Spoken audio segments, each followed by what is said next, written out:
اعوذ باللہ من الشیطان الرجیم بسم اللہ الرحمن الرحیم ثم اورثنا الکتاب الذین اصطفینا من عبادنا صدق اللہ مولانا العظیم۔ معزز مہمانان گرامی، آج کی اس نہایت ہی پروقار تقریب تقسیم اسناد کے معزز شرکاء، والدین، اساتذہ کرام اور بالخصوص اس ادارے کے عظیم طلباء و طالبات جنہوں نے آج اس ادارے سے فراغت حاصل کی، اللہ رب العزت کا فضل و کرم اور اس کا احسان ہے کہ جس نے توفیق عطا فرمائی کہ اس ادارے سے آپ لوگوں کو اس نہایت ہی پروقار تقریب کی صورت میں سرٹیفکیٹس کے ساتھ نوازا جا سکے اور شاندار انداز میں یہاں سے رخصت کیا جا سکے۔ اور اسی طرح طالبات کا سیکشن، بڑی تعداد طالبات کی جنہوں نے قرآن مجید کا حفظ مکمل کیا اور آج اس تقریب میں شریک ہے۔ یہ اللہ رب العزت کا فضل و کرم اور احسان ہے کہ جس کی توفیق سے یہ ادارہ 1994 میں معرض وجود میں آیا۔ اس کی بنیاد حضور شیخ الاسلام پروفیسر ڈاکٹر محمد طاہر القادری مدظ اللہ العالی نے رکھی، اور آج کم و بیش 30 سال میں ہزارہا طلباء و طالبات یہاں سے قرآن مجید کا حفظ مکمل کر کے زندگی کے مختلف مراحل میں داخل ہو چکے، اور ان میں سے کچھ اس ادارے کے علمائی، جن میں سے 2 نہایت ہی قابل اور ذہین طلباء جو یہاں کے اسٹوڈنٹس رہے ہیں، جنہوں نے یہاں آپ لوگوں سے اپنے خیالات بھی شیئر کیے، اور اس طرح کے بہت سارے اور احباب جنہوں نے یہاں سے حفظ قرآن مکمل کیا، پھر اپنی دیگر تعلیمی مراحل کی تکمیل کے بعد آج پاکستان کے اندر اور پاکستان کے باہر عظیم الشان انداز میں اپنی خدمات انجام دے رہے ہیں۔ تو یہ یقیناً اللہ رب العزت کے حضور اس ادارے کی قبولیت کا منہ بولتا ثبوت ہے، اور یہاں پر پڑھنے والے طلباء طالبات کے لیے اللہ رب العزت کی بارگاہ سے اور آقا علیہ الصلوۃ والسلام کی بارگاہ سے توجہات اور فیوضات کا منہ بولتا ثبوت ہے، جس انداز میں اللہ رب العزت یہاں سے فارغ و تحصیل طلباء طالبات کو کامیابی سے نواز رہا ہے۔ اور یہ یقیناً ممکن نہیں ہوتا اساتذہ کرام کی محنت کے بغیر۔ تو میں خصوصیت کے ساتھ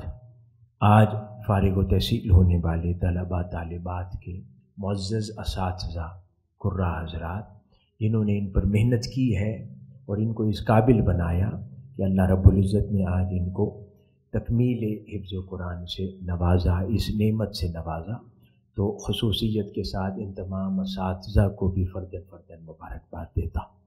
اور دعا گو ہوں کہ اللہ رب العزت آپ لوگوں کی توفیقات میں اور اضافہ فرمائے، اور اس خدمت کو ہمیشہ آپ لوگوں سے وابستہ رکھے، اور دنیا میں اور آخرت میں عظیم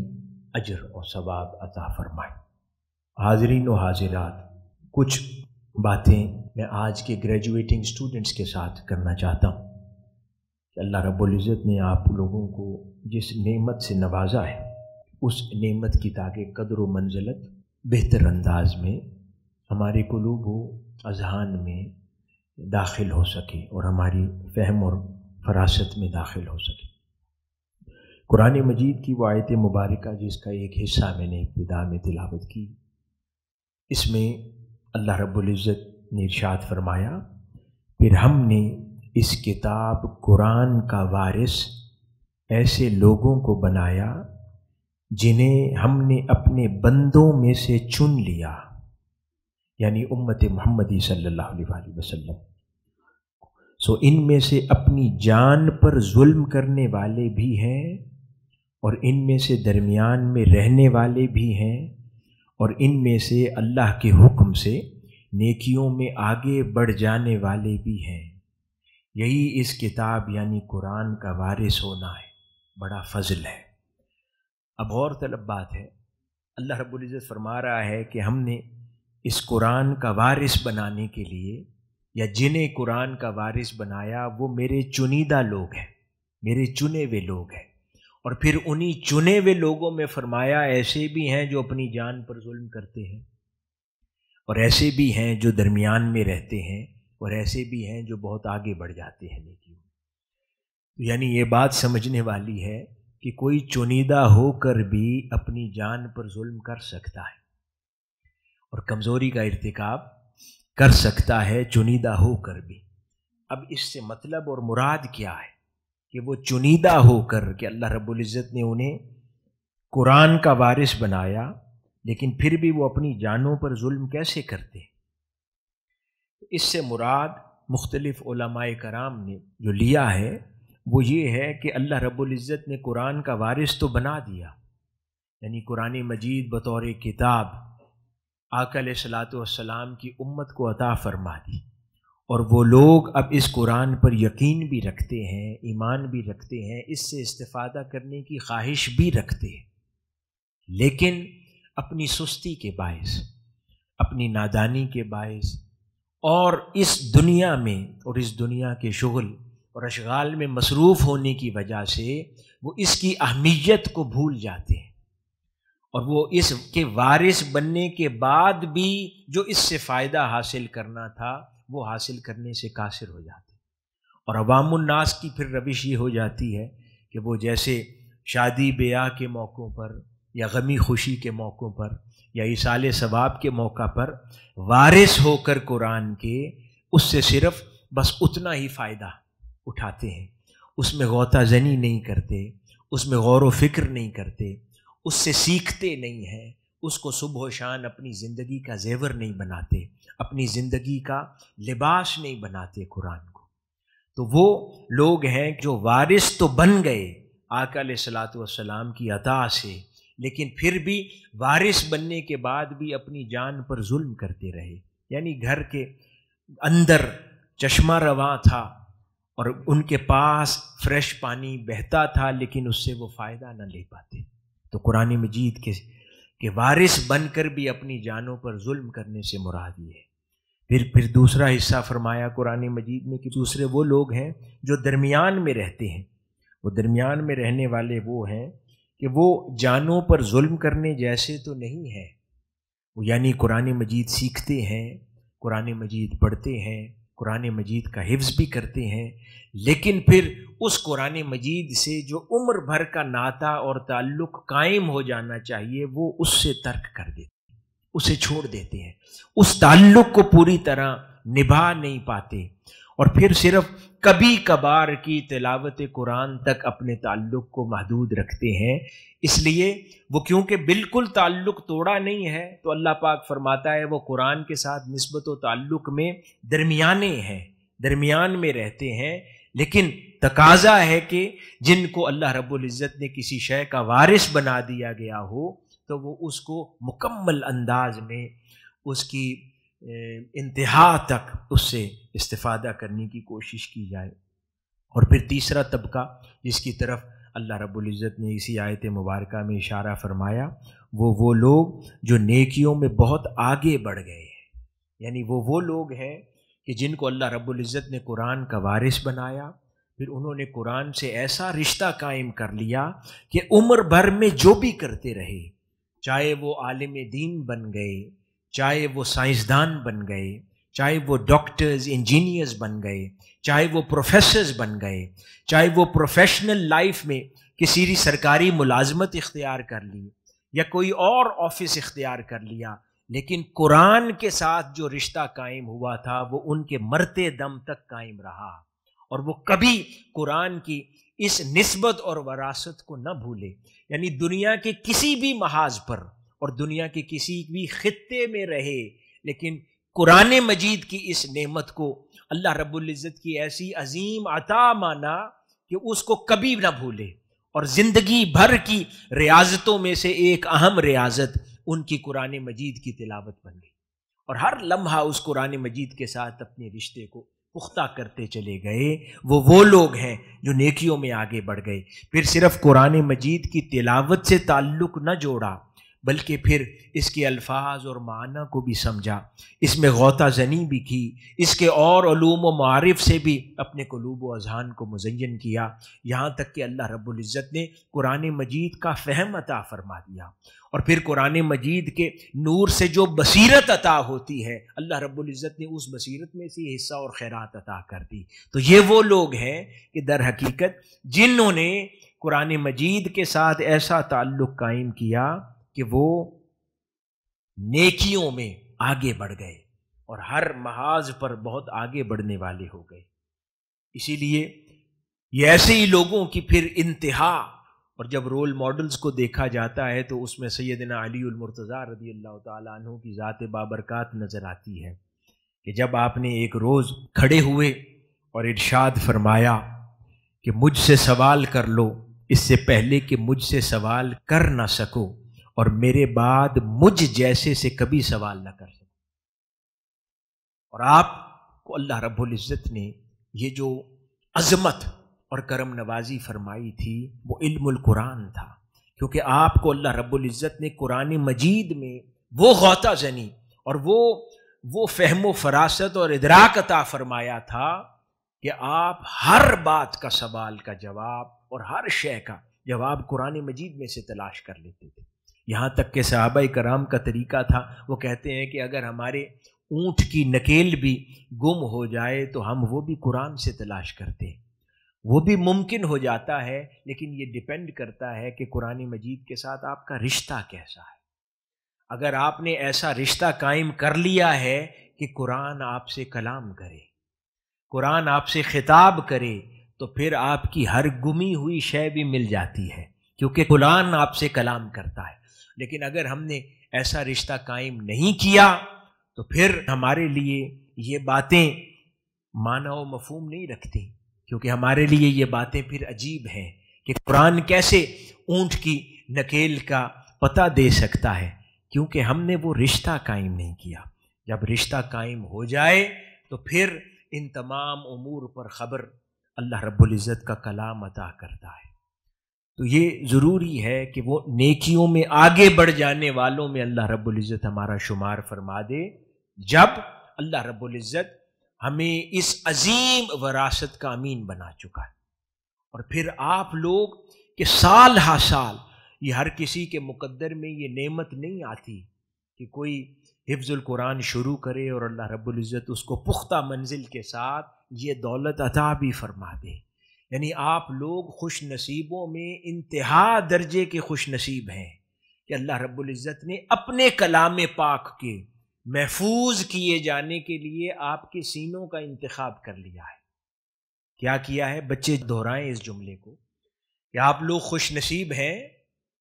کہ اللہ رب العزت نے اپنے کلام پاک کی حفاظت کے لیے آپ لوگوں کے سینوں کا انتخاب کیا ہے۔ تو پھر اس دولت اور خزانے کی حفاظت کرنا، اس کو سنبھالے رکھنا اتنا ہی ضروری ہو جاتا ہے۔ تو آج اس بات کا تہیہ کر کے جائیں کہ زندگی بھر بہت سے پروفیشنز میں چلے جائیں گے آپ لوگ، اللہ پاک کامیابی سے نوازے، لیکن اس نعمت کو کبھی فراموش نہیں ہونے دینا، اور اس سے آگے بڑھ کر اس میں غوطہ زنی کرنی ہے اور اس سے سیکھنا ہے۔ کچھ احادیث مبارکہ اسی حفظ قرآن کی شان اور پھر حفاظ کی شان کے حوالے سے جو بیان ہے میں کچھ عرض کرتا ہوں۔ اور یہ تب ممکن ہوتا ہے، یہ جو حفظ القرآن ہے نا، اس کا محفوظ رہ جانا یا بھول جانا، اس کی وجہ کیا ہوتی ہے؟ اس کی وجہ یہ ہوتی ہے کہ اللہ رب العزت نے اس دنیا میں جتنی بھی خصوصیات پیدا کی ہے نا، ہر خصوصیت کا اپنا ایک نخرہ ہے۔ کیا ہے؟ نخرہ ہے۔ ہر خصوصیت اور کمال کا ایک نخرہ ہوا کرتا ہے، حسن کا ایک نخرہ ہوتا ہے۔ تو پھر جب اللہ رب العزت کسی کو حسین بناتا ہے تو اس کو اس کے حسین ہونے کا خیال ہوتا ہے۔ جب کسی کو بڑا ذہین بناتا ہے اس کو اپنی ذہانت پر بڑا فخر ہوتا ہے، تو پھر اس کی ذات میں اور کردار میں ایک نخرہ پیدا ہوتا ہے۔ جب کوئی بڑا عالم ہو، اسکالر ہو، اس کو پتہ ہو کہ اللہ رب العزت نے مجھے اس علم سے، اس ادراک، فہم و فراست سے نوازا ہے تو اس کے اندر ایک نخرہ پیدا ہوتا ہے، اس کا ایک اپنا نخرہ ہے۔ پھر اسی طرح علوم و فنون کا ایک اپنا نخرہ ہے۔ اگر آپ کسی بھی علم کے حصول کے لیے اس کے درجے کی محنت نہیں کرتے اور وہ آداب بجا نہیں لاتے تو وہ علم آپ کے اندر داخل نہیں ہوتا، وہ اس علم کا نخرہ ہے۔ پھر ان تمام علوم کا سردار قرآن مجید ہے اور علوم القرآن ہے۔ اگر ہر دنیا کی خصوصیت اور حسن کا نخرہ ہو سکتا ہے تو پھر جو تمام علوم و فنون کا سردار علوم القرآن ہے اس کا کتنا نخرہ ہوگا، اس کا کتنا نخرہ ہوگا۔ تو پھر وہ ہر کسی میں یوں داخل نہیں ہوتا، وہ ہر کسی کے سینے کا انتخاب پھر علم القرآن اپنے لیے نہیں کرتا، اس کا نخرہ ہے۔ اور جب پھر کوئی اس علم القرآن کی حفاظت آداب کے ساتھ بجا نہیں لاتا تو وہ اس سینے کو چھوڑ جاتا ہے، اس کی ذہانت کو چھوڑ جاتا ہے، پھر وہ کسی اور سینے کا انتخاب کرتا ہے۔ کیوں؟ کیونکہ اس نے اس علم کی قدر نہیں کی، اس نے اس علم کے لیے احترام بجا نہیں لایا، اس علم کی حفاظت کے لیے سینے کی مسلسل طہارت نہیں رکھی۔ اس نے جتنا انسان اپنے سینے کو طاہر رکھے، صاف رکھے، پاکیزہ رکھے تو وہ حسن بیٹھتا ہے وہاں پر۔ جب وہ چیز گندی ہو جائے، گدلی ہو جائے، میلی ہو جائے تو انسان میلی جگہ پر خود سونا پسند نہیں کرتا، تو اللہ کا کلام میلے سینے میں کہاں ٹکے گا؟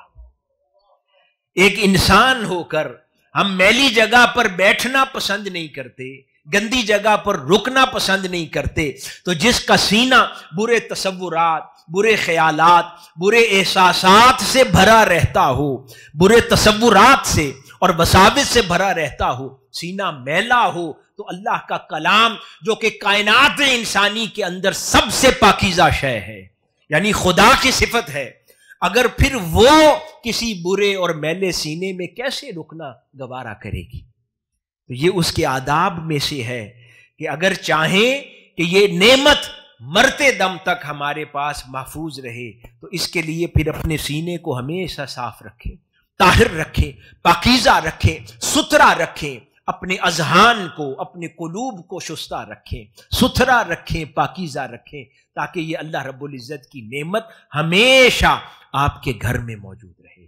اور آپ کے سینوں میں محفوظ رہے اور آپ کے قلوب و اذہان میں محفوظ رہے۔ تو اس چیز کا ارادہ کر کے جانا ہے، تو اس کے لیے ضروری ہے اپنے کردار پر، اپنے اخلاق پر، اپنی عبادات، معاملات، ان چیزوں پر بھی ساتھ ساتھ محنت کرنی۔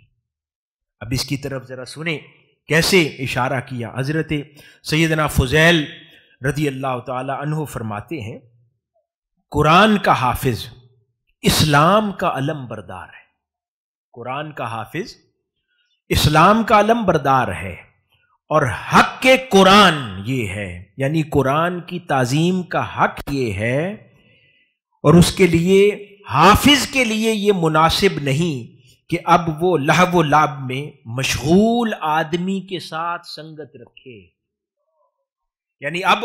اللہ رب العزت نے اگر کسی کو قرآن کا حافظ کر دیا ہے تو یہ آداب قرآن میں سے ہے اور آداب حفظ قرآن میں سے ہے کہ اب ان لوگوں کے ساتھ دوستیاں نہ رکھے جو دنیا کی برائیوں میں مبتلا رہتے ہیں اور لہو و لعب میں مشغول رہتے ہیں، اور ان لوگوں کے ساتھ نہ مل بیٹھے جو غافل ہو چکے ہیں، غفلت والوں کے ساتھ سنگت نہ رکھے۔ یہ آداب میں سے ہے، جب اس کو اختیار کرے گا اللہ رب العزت اس نعمت کو اس کے ساتھ باقی رکھے گا۔ اسی طرح ایک اور مقام پر حضرت عمران بن حسین رضی اللہ تعالیٰ عنہ بیان کرتے ہیں کہ ایک مرتبہ وہ کسی آدمی کے پاس سے گزرے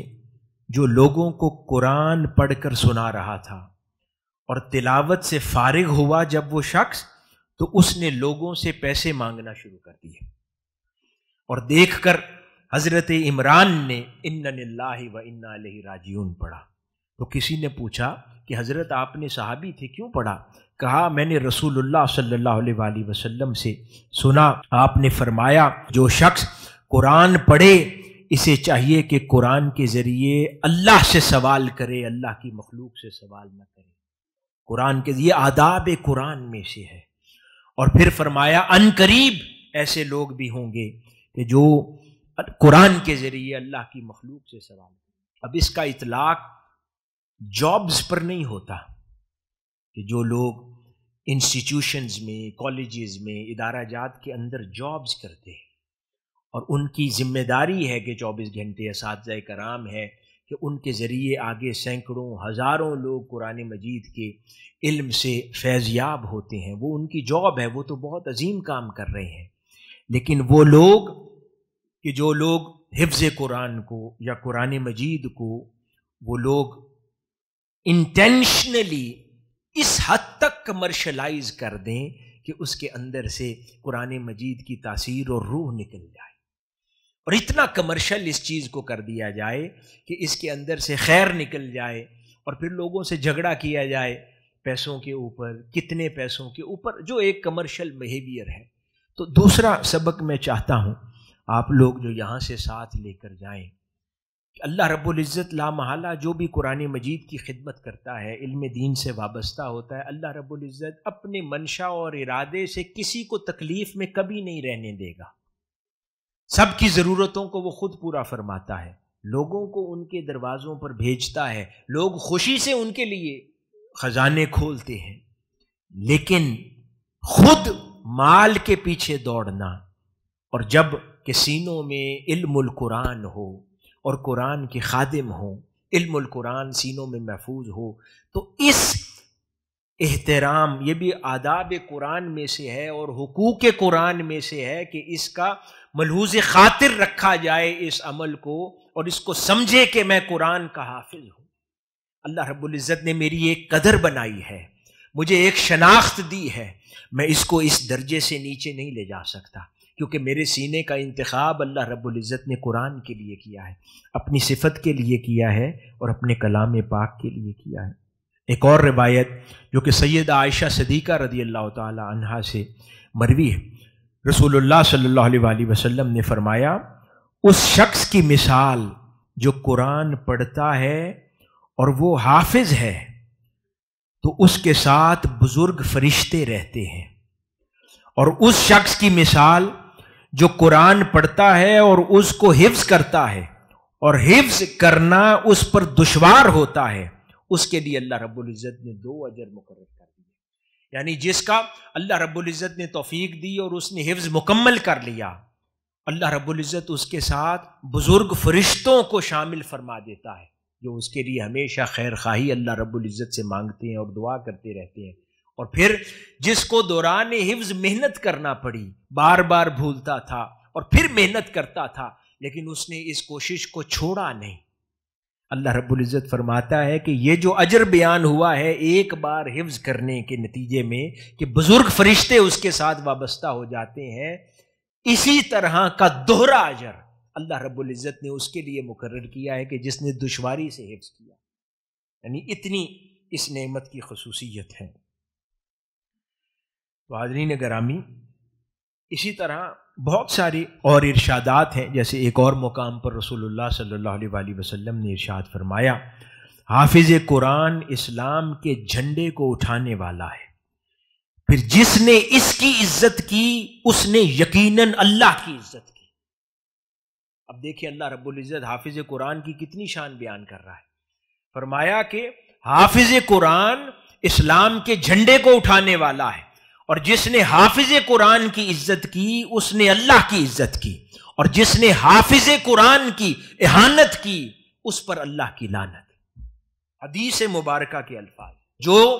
پھر خالصتاً لوجہ اللہ، اللہ رب العزت کا کلام پاک کا حافظ بن جائے اور عمر بھر اس کی خدمت کے لیے اپنے آپ کو وابستہ کر لے، تو اس کی شان اللہ رب العزت کیسے بڑھا رہا ہے۔ وہ فرماتا ہے کہ اس کی عزت میں نے اپنی عزت بنا لی، اب اس کی عزت کرو گے میں یوں سمجھوں گا تم نے اپنے مولا کی عزت کی، اور اگر اس کی اہانت کرو گے، اسے بے عزت کرو گے، اس کو عزت اور تکریم سے نہیں بٹھاؤ گے، اس کو عزت اور تکریم سے نوازو گے نہیں، تو پھر اللہ رب العزت نے لعنت کے الفاظ استعمال فرمائے کہ یوں اللہ رب العزت ناراضگی کا اظہار اس طبقے کے ساتھ فرمائے گا جو ان لوگوں کی عزت نہیں کرتا جن لوگوں کے سینوں میں قرآن محفوظ ہے۔ اسی طرح ایک اور روایت ہے جس کو حضرت عبداللہ بن عمرو بن العاص نے روایت کیا، رسول اللہ صلی اللہ علیہ وسلم نے ارشاد فرمایا، جس نے قرآن پڑھا اس نے اپنے دونوں پہلوؤں کے درمیان یعنی سینے میں ظاہراً علم نبوت رکھ لیا۔ جس نے قرآن پڑھا اور حفظ کر لیا،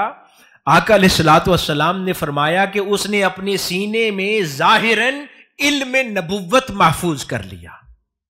اب فرق صرف یہ ہے کہ اس پر وحی نازل نہیں ہوتی بلکہ وحی محفوظ کرنے والا سینہ بن گیا ہے، اور حافظ قرآن کو یہ زیب نہیں دیتا کہ وہ کسی جھگڑنے والے کے ساتھ جھگڑا کرے، اور نہ ہی یہ مناسب ہے کہ جاہل کے ساتھ جاہلوں جیسی بات کرے، حالانکہ اس کے دل میں اللہ کا کلام ہے۔ یہ تیسرا سبق ہے ضروری،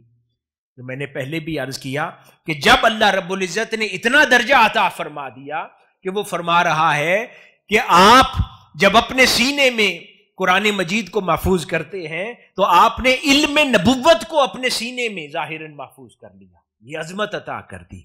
اور پھر فرمایا اب اس حافظ قرآن کو یہ زیب نہیں دیتا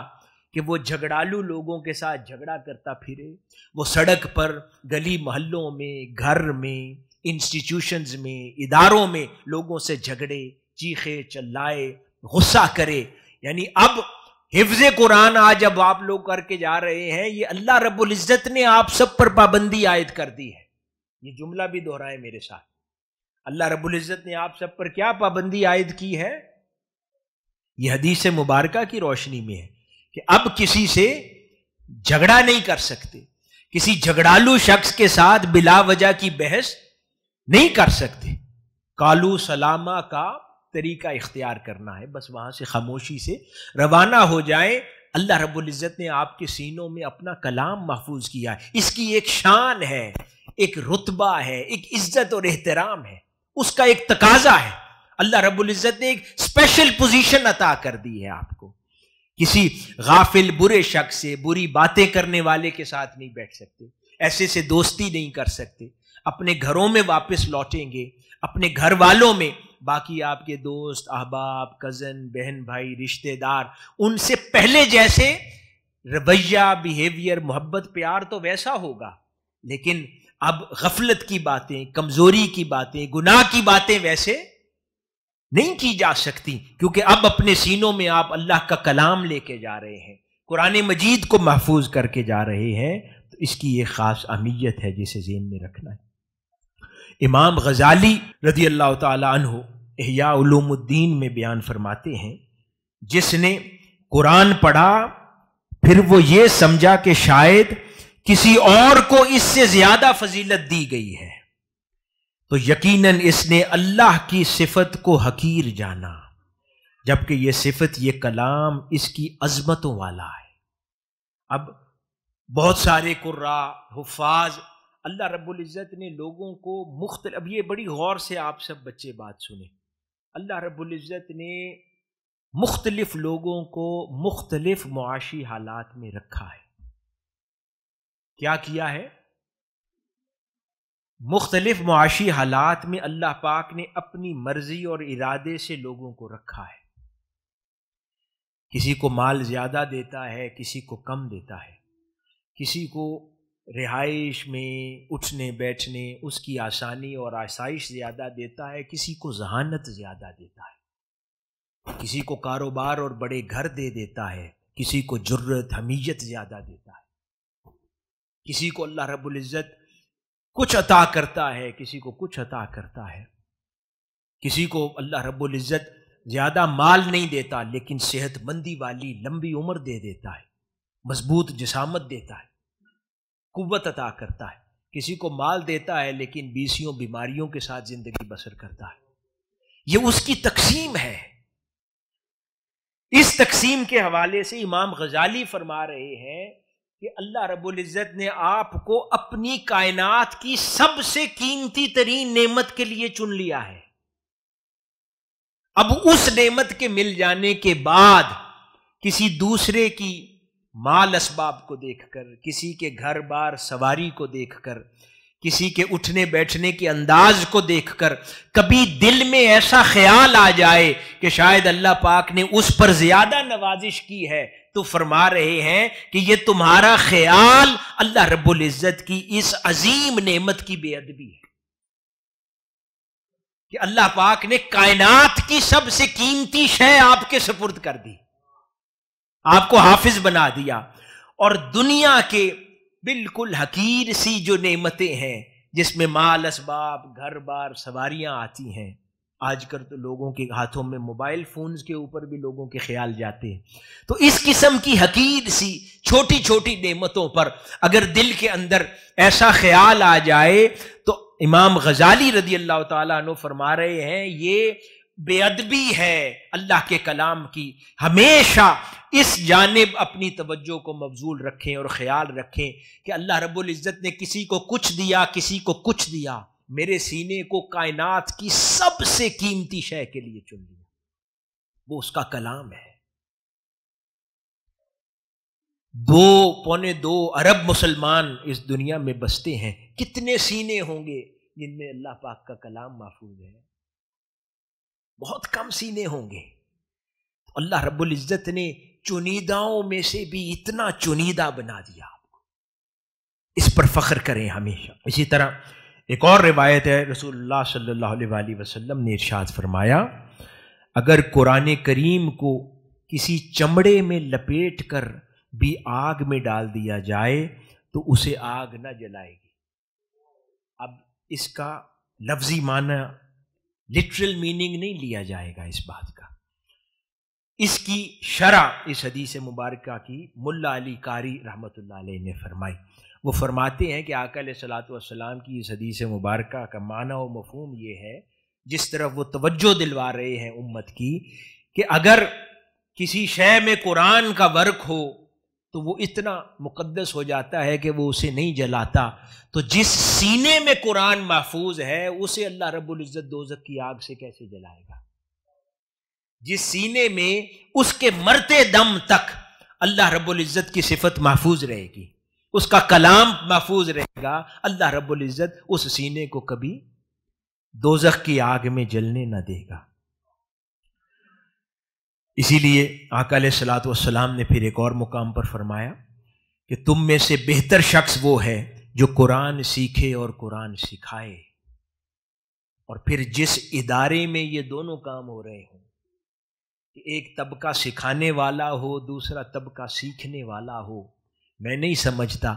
کہ روئے زمین پر اس سے زیادہ کوئی اور مبارک جگہ ہو سکتی ہے کہ کائنات کا جو سب سے محبوب ترین عمل ہے قرآن سیکھنا اور قرآن سکھانا، اور کسی چار دیواری کے اندر یہ کام انجام پا رہا ہو، تو اس جگہ سے زیادہ محترم اور مقدس جگہ اور کوئی نہیں ہو سکتی۔ آقا علیہ الصلوۃ والسلام نے پھر ایک اور مقام پر ارشاد فرمایا یہ قرآن اللہ تعالیٰ کا دسترخوان ہے، بس تم میں سے جو شخص اس سے سیکھنے کی استطاعت رکھتا ہے اسے چاہیے کہ ضرور سیکھے، اس کا مطالعہ کرے، اس میں غوطہ زنی کرے، اس میں غور و خوض کرے، تاکہ اللہ رب العزت اس کو علم القرآن سے اس کی قلوب و اذہان کو یوں مزین فرما دے کہ اس کے اندر اس کو دنیا کی تمام نعمتیں عطا ہو جائیں۔ اور بالخصوص آج فارغ و تحصیل ہونے والے طلباء طالبات، اللہ رب العزت نے آپ کو بہت بڑی نعمت سے نوازا ہے، اور اس نعمت کی حفاظت کا بنیادی ذریعہ یہ ہے کہ اس کی عمر بھر آداب بجا لاتے رہیں، اور آداب بجا لانے سے مراد یہ ہے کہ جہاں پر یہ قرآن محفوظ ہے اس سینے کو صاف رکھیں، پاک رکھیں، طہارت والا رکھیں، اپنے خیالات کو اپنے افکار کو ہمیشہ طاہر رکھیں اور ستھرا رکھیں، کسی سے جھگڑا نہ کریں، کسی سے بری بات نہ کریں، اپنی زبان کو شستہ رکھیں، پھر تمام فرائض واجبات اور وہ حرام حلال کی تمیز، ان تمام چیزوں کو ملوز خاطر رکھیں اور اپنی زندگی کو اس نہج پر گزاریں تاکہ یہ نعمت دائمی ہو جائے ہمارے ساتھ، اور پھر آگے اللہ رب العزت توفیق میں اضافہ کرے تو قرآن مجید میں غوطہ زنی کرے، اس کے علوم و معارف میں، اس کے معنی و مطالب کے اندر غوطہ زنی کرے، تاکہ اللہ رب العزت اس کے فیوزات، برکات اور انوار میں سے ہمیں وہ حصہ عطا فرمائے جو اس نے اپنے بزرگان دین، اہل اللہ، اہل بیت اطہار کی مقدس ہستیاں اور صحابہ کرام، ان ہستیوں کو عطا فرمائے تھے، ان کی خوشہ چینی کرنے کی ہمیں توفیق عطا ہو جائے، اور ان کی بارگاہوں سے ہمیں ان علوم اور معارف کی خیرات نصیب ہو جائے۔ آخر میں ایک بار پھر میں تمام مہمانان گرامی کا شکریہ ادا کرتا ہوں جنہوں نے وقت نکالا، تشریف لائے، اور تحفیظ القرآن اور آغوش کمپلیکس کی تمام انتظامیہ کو مبارکباد دیتا ہوں کہ اللہ رب العزت نے آپ سب کو توفیق عطا فرمائی کہ اس عظیم الشان پروگرام کا، خوبصورت پروگرام کا انعقاد کر سکیں۔ تمام اساتذہ کو مبارکباد دیتا ہوں کہ اللہ رب العزت نے آپ کو ذریعہ بنایا کہ آپ لوگوں کے ذریعے درجنوں، سینکڑوں حفاظ اور حافظات تیار ہو رہے ہیں، اور پھر ان بچوں، بچیوں کو، طلباء، طالبات کو مبارکباد دیتا ہوں کہ اللہ رب العزت نے آپ لوگوں کو توفیق عطا فرمائی۔ پھر ان تمام پوزیشن ہولڈرز کو مبارکباد دیتا ہوں کہ ان تمام لاٹ کے اندر اللہ رب العزت نے آپ کو پھر نمایاں پوزیشنز اللہ رب العزت نے عطا فرمائی، اور ان والدین کو مبارکباد دیتا ہوں کہ جن کو توفیق عطا فرمائی کہ آپ نے اپنے بچوں کو اس طرف بھیجا اور انہوں نے قرآن مجید حفظ کیا، اور خصوصیت کے ساتھ ان والدین کو مبارکباد دیتا ہوں کہ جن کے گھروں میں ایک سے زائد حافظ ہے، اپنے اور بچوں کو بھی قرآن مجید کے اس حفظ کی طرف انہوں نے متوجہ کیا اور اس نعمت کے حاصل کرنے کی طرف ان کو آمادہ کیا۔ اللہ پاک آپ سب کو سلامت رکھے، خوش و خرم رکھے، اس ادارے کو ہمیشہ شاد اور آباد رکھے، اور یہاں سے یہ علم القرآن اور علوم القرآن کے فیض کا سفر اور سلسلہ ہمیشہ جاری و ساری رہے۔ حضور شیخ الاسلام کی توجہات، فیوزات، برکات میں سے ہم سب کو اللہ رب العزت ہمیشہ حصہ وافر عطا فرماتا رہے۔ والسلام وما علینا الا البلاغ۔